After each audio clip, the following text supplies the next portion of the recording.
Hello, and a belated Happy New Year for 2025. I made a resolution this year, and that is to do some video clips of places that I've seen in London and visited in London in my time as a tour guide, with a proviso. I'm only going to do positive sights, things that make me happy. And I'm starting here in Tavistock Square because it was here that I got the idea of this little project.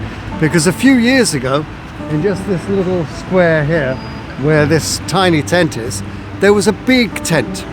And the Muslim students from the various universities that surround this area, they had made the Ramadan tent, and they invited everybody, and they were feeding everybody free of charge. Now, I never turned down free food, so there I was, and it was a really wonderful experience. But I noticed one man, a little bit like me, a bit older, and he was looking a bit dejected, and he had C&D stickers and so on. He looked rather eccentric, but like attracts like, so we got talking.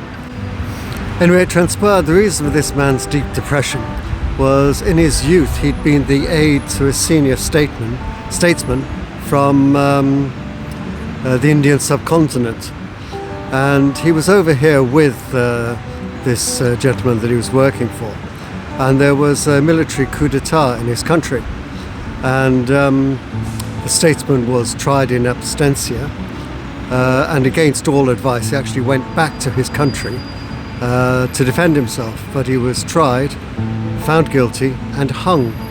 And this poor chap actually witnessed the execution, and it really deeply affected him. And but this had been decades earlier, and in my naivety I said, look, I know this is a dreadful thing to happen, but you can't let it colour your whole life. I said, for example, here in Tavistock Square, and I took him outside and I pointed out that we have a memorial to conscientious objectors here. We have a tree that's been planted to remember the innocents who died in Hiroshima and Nagasaki. And we have a statue to Mahatma Gandhi, who through peaceful means, as to the best of his abilities, brought about the independence of India. And lo and behold, the chap actually kind of chirped up a little bit, and he urged me, he said, you must write all of these things down about these positive things that you see in London. And a good few years later, I have resolved to do that. And we're going to entitle it Happy Histories with Michael. Okay, thank you.